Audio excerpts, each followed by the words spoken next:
The sound of frantic knocks on his creaky front door shattered the silence of the night. Dylan, a struggling young man barely making ends meet, froze mid-step in his dimly lit living room. It was nearing midnight, and visitors weren't exactly common in his rundown neighborhood. Cautiously, he approached the door, his heart thudding in his chest. Pulling it open, he found a woman, soaked to the bone from the storm raging outside, clutching a shivering little boy in her arms. Her eyes, wide with fear and desperation, locked onto his. "Please," she whispered, her voice barely audible over the rain. "We need help." Dylan hesitated. The woman looked exhausted, her thin coat offering little protection against the elements. The boy clung to her, his tiny face pale and tear-streaked. Dylan's instinct screamed to close the door. Strangers meant trouble, and he had enough problems of his own. But something in her trembling plea stopped him. "Come in," he said, stepping aside. As they stumbled into the warmth of his modest home, the woman's guarded gratitude didn't go unnoticed.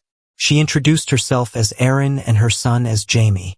She avoided his questions about why they were out in such terrible weather, brushing off his concerns with vague answers about needing to escape a bad situation. Dylan didn't press further, though curiosity gnawed at him. Instead, he offered them dry clothes and a place to sleep, deciding that whatever storm had driven them to his doorstep, it wasn't his business. But the next morning, things began to unravel. When Dylan woke up, the scent of freshly brewed coffee filled his tiny apartment. Rubbing his eyes, he shuffled into the kitchen to find Erin at the stove, stirring a pot of oatmeal. Jamie sat at the table, giggling as he tried to spoon-feed himself with little success. "Good morning," Erin said, her voice warm but still tinged with hesitation. "You didn't have to do that," Dylan mumbled, scratching the back of his neck. He wasn't used to anyone cooking in his space, let alone strangers. "It's the least I could do," Erin replied, glancing over her shoulder. "Thank you again for letting us stay. I didn't know where else to go." There it was again, the cryptic, incomplete explanation. Dylan didn't press, but as the day went on, he noticed little things that didn't add up.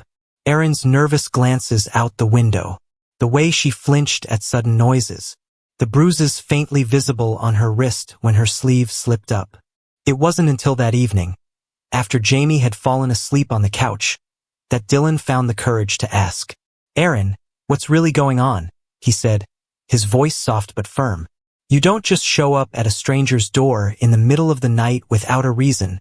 Erin hesitated, her hands tightening around the mug she was holding. "It's complicated," she began, her voice trembling. "But the short version? I was married to someone dangerous, controlling. Jamie and we had to get out before it was too late." Dylan's chest tightened. He'd seen stories like this on the news, but never imagined he'd be face to face with someone living it. "Does he know where you are?" Dylan asked. "No," Erin said quickly, but the flicker of doubt in her eyes betrayed her. The next few days passed in a strange blur. Dylan found himself growing attached to Jamie, who followed him around like a shadow, and to Erin, whose quiet strength amazed him. But the peace was short-lived. One afternoon, as Dylan walked home from his part-time job, he spotted a black SUV parked down the street. It was the kind of car that didn't belong in his neighborhood, too sleek, too polished. A man in a suit leaned against it, scanning the area like a predator stalking its prey. Dylan's stomach churned. Something about the man set off alarm bells. When he got home, Erin was pacing the living room, her face pale. "What's wrong?" Dylan asked, already fearing the answer. "He's here," she whispered. From that moment, the tension became unbearable. Dylan fortified his apartment as best as he could, double-locking doors, keeping curtains drawn, but he knew it was only a matter of time. The man in the SUV wasn't just looking for Erin. He was hunting her. One night, the sound of glass shattering jolted Dylan awake. He sprang out of bed and raced to the living room, where Erin stood frozen, clutching Jamie tightly. A masked intruder loomed in the broken window, his eyes cold and calculating. "Hand them over, and no one gets hurt," the man growled. "Get out," Dylan shouted, grabbing a baseball bat he kept by the door. The man smirked, clearly unimpressed. You don't know what you're getting yourself into, kid. But Dylan didn't back down. The adrenaline coursing through him made him fearless, even as the intruder lunged at him. The fight was chaotic. Furniture toppled, and the apartment was thrown into disarray. But Dylan managed to land a solid hit, driving the man back out the window. As sirens wailed in the distance, the intruder disappeared into the night. The police arrived shortly after, but their involvement brought more questions than answers. Erin's full story came to light. Her ex-husband was a wealthy, influential man with a dark side he kept well hidden. She'd left him after discovering the extent of his crimes, taking Jamie to protect him. But her ex wasn't just after her out of spite. She held evidence that could ruin him. Dylan couldn't believe the depth of the danger he'd unwittingly stepped into. You can leave, Erin said the next day, her voice heavy with guilt. You've already done more than enough. I can't ask you to risk your life for us. But Dylan shook his head. You're not going anywhere. Not until this is over. With nowhere else to turn, they devised a plan to take Erin's evidence to the authorities. But as they set their plan into motion, Dylan couldn't shake the feeling that the worst was yet to come. The plan seemed straightforward. Get Erin's evidence to someone in law enforcement who wasn't under her ex-husband's thumb. But nothing about their situation was simple. Dylan didn't fully trust the police. He'd seen enough corruption in his life to know better, but Erin had a contact she believed in. A detective named Morales who had once helped a close friend of hers escape a similar nightmare. Late that night, as Jamie slept curled up on the couch, Erin pulled out a small, battered USB drive from her purse. This is it, she said, her voice barely above a whisper. Bank records, emails, surveillance footage. All of it. Dylan stared at the drive. It was so small, yet it held enough weight to topple a man as powerful as her ex-husband. How do we know Morales can handle this? Dylan asked. He's the only one I trust, Erin replied, but even she sounded unsure. The next morning, Dylan borrowed a friend's old beater car, its engine sputtering like it might give out any second. He didn't want to risk being tracked, so they ditched their phones and stuck to back roads. The tension in the car was palpable, Erin constantly glancing over her shoulder, while Jamie clutched his toy dinosaur tightly, sensing the unease in the air. As they neared the city, Dylan spotted a black SUV in the rearview mirror. His stomach dropped. We've got company, he said, his voice tight.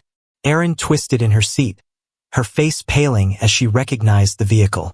It's him. Dylan's grip on the wheel tightened. Hold on. He slammed his foot on the gas, the old car groaning in protest. The SUV roared behind them, its driver clearly unbothered by the traffic laws Dylan was desperately trying to navigate. The chase was a blur of screeching tires and near misses. Dylan swerved onto a side street, narrowly avoiding a collision, but the SUV was relentless. Jamie started crying, and Erin did her best to calm him, though her own fear was palpable. Take the next right, Erin shouted, spotting an alleyway ahead. Dylan obeyed, the car skidding as he turned. The alley was narrow, littered with trash, but it was their only chance. The SUV couldn't follow them here. For a moment, it seemed like they'd lost him. The street ahead opened up, and Dylan drove until they reached a small parking garage. He pulled into a shadowy corner and killed the engine, the silence almost deafening. Is everyone okay? Dylan asked, his voice shaky. Jamie sniffled but nodded, while Erin just squeezed Dylan's arm. They made it to Morales' safe house an hour later. The detective was an imposing man with a no-nonsense demeanor, but his eyes softened when he saw Erin and Jamie. You did the right thing coming to me, he said, taking the USB drive from Erin. But this isn't over.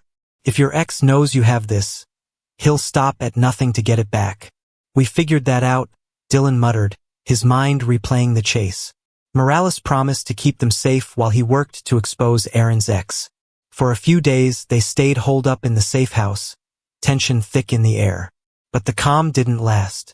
One night, Morales' phone buzzed. He read the message and cursed under his breath. They found us. The safe house was supposed to be impenetrable, but Erin's ex had resources Dylan couldn't even fathom. Within minutes, The quiet neighborhood was swarming with black SUVs. "We need to move," Morales barked, grabbing his gun. Dylan helped Aaron and Jamie out the back, adrenaline surging as he heard footsteps closing in.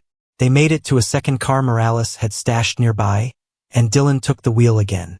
The chase was even more chaotic this time, bullets pinging off the car as they tore through the city.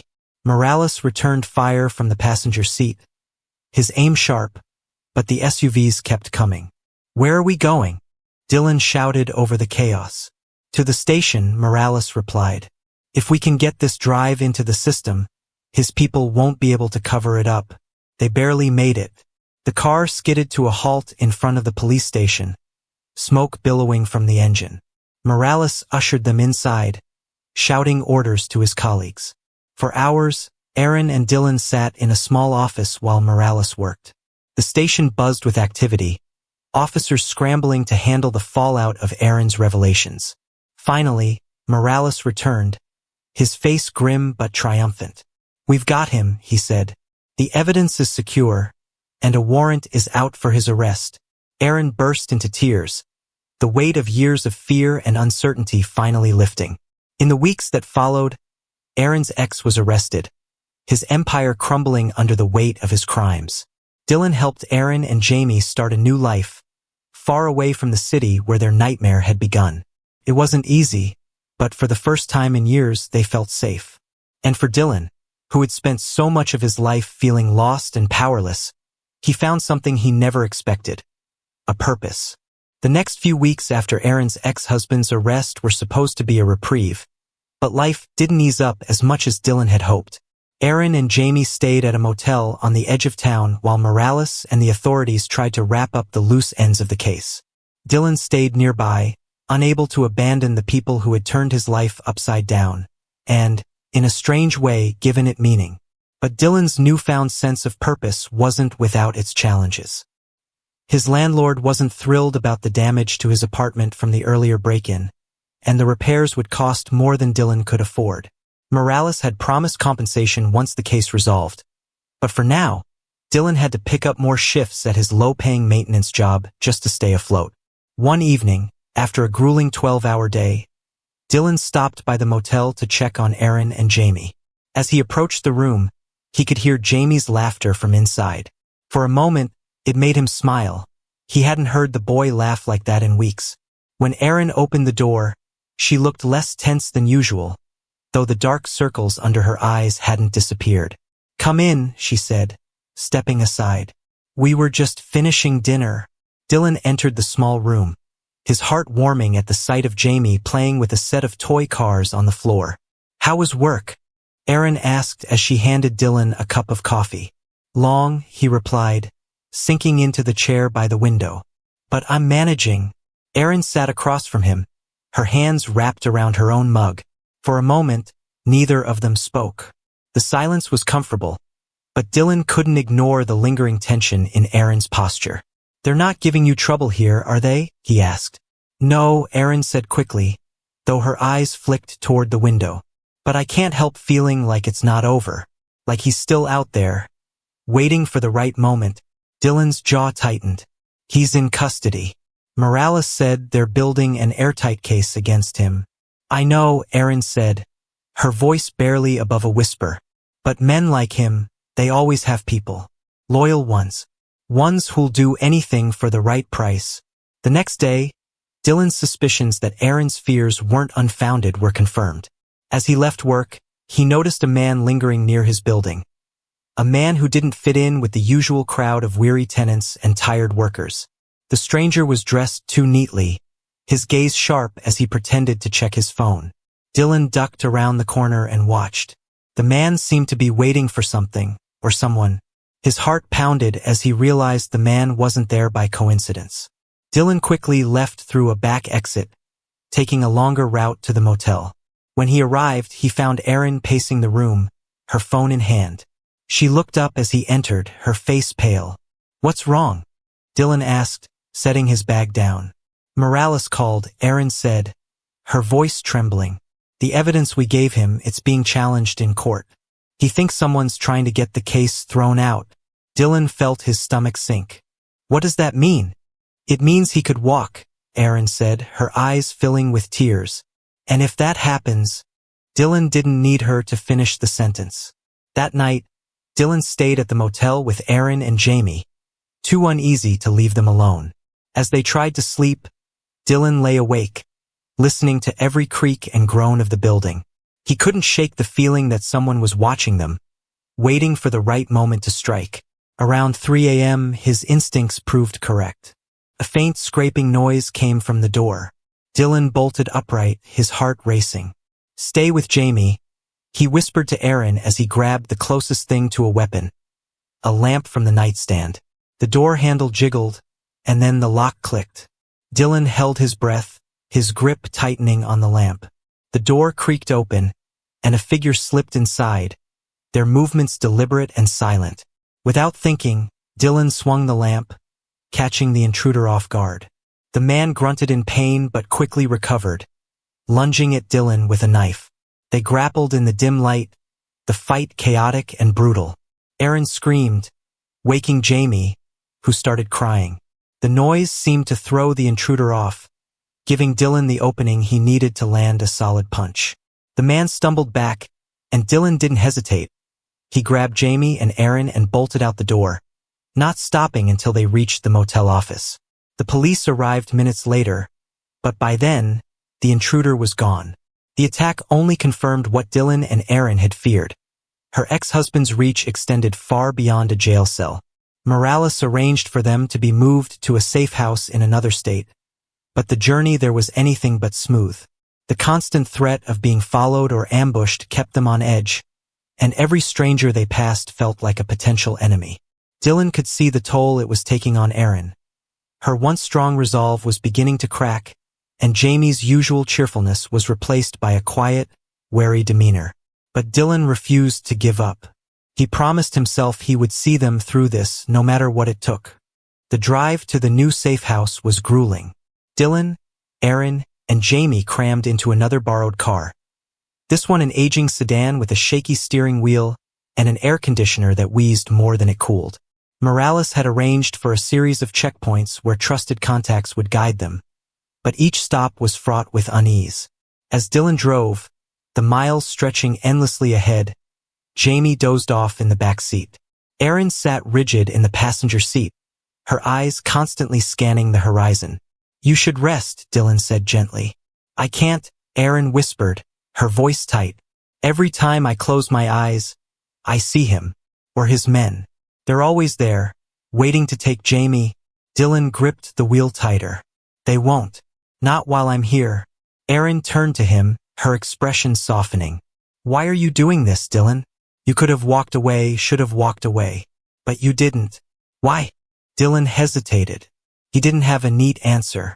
"I guess I know what it's like to feel powerless," he said finally. "To feel like the whole world's against you. I don't want Jamie to grow up feeling that way." Erin reached out and placed her hand over his. "Thank you," she said, her voice filled with emotion.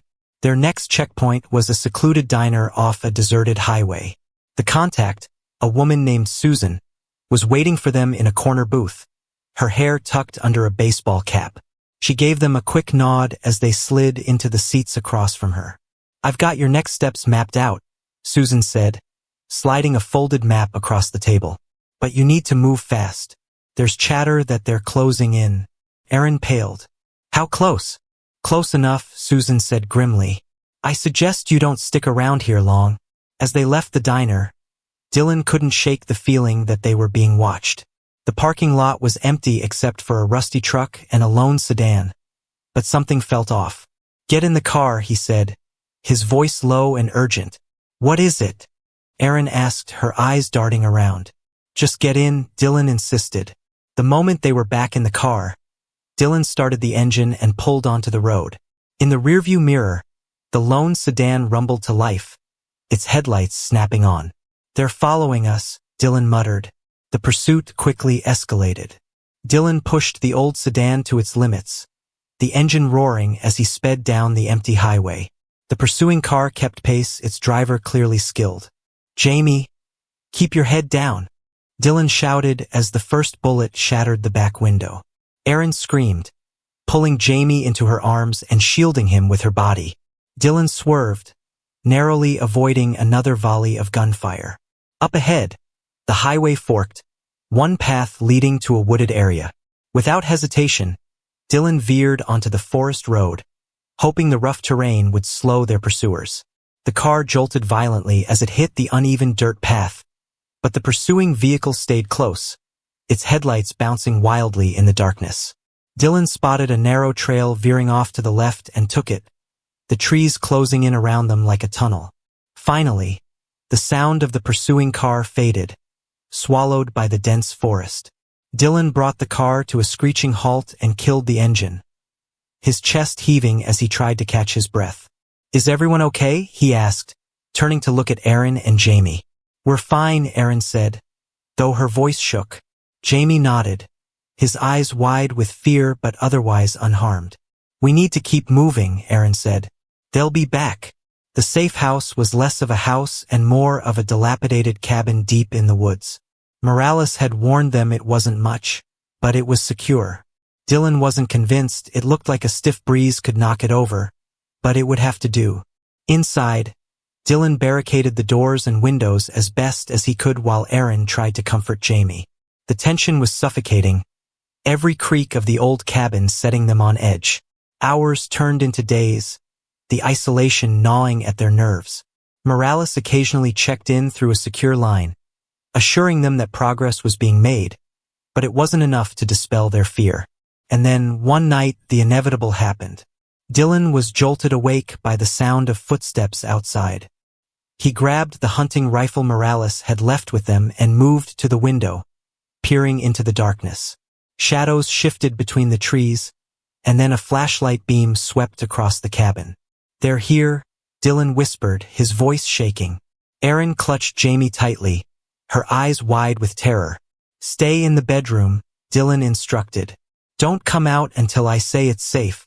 Aaron nodded, disappearing into the back room with Jamie. Dylan positioned himself by the front door, the rifle trembling in his hands. The footsteps grew louder, and then the door rattled as someone tried to force it open. "Get out of here," Dylan shouted, his voice cracking. The response was a gunshot, the bullet splintering the wooden door. Dylan fired back, the recoil nearly knocking him off his feet. The attackers scattered, shouting orders to each other. The next few minutes were a blur of chaos. Dylan moved from window to window, firing at shadows and dodging bullets that shattered the cabin's fragile walls. The attackers were relentless, but Dylan's desperation gave him an edge. Finally, a distant shout rang out, Morales' voice. "Drop your weapons. Hands in the air." The attackers hesitated, and then the sound of police sirens filled the air. When the dust settled, Morales explained that they had intercepted communications about the attack and arrived just in time. Aaron's ex-husband's network was dismantled, and he was now facing additional charges for orchestrating the assault. For the first time in weeks, Dylan, Aaron, and Jamie could breathe freely. In the months that followed, Aaron and Jamie started rebuilding their lives, this time without the shadow of fear hanging over them. Dylan stayed in touch, helping them settle into a new home and even finding a better job for himself in the process. Aaron never stopped thanking him, but Dylan always brushed it off. "I just did what anyone would do," he said. But Aaron knew better. Not everyone would have risked everything for strangers. Dylan had proven that even in the darkest of times, kindness and courage could change lives.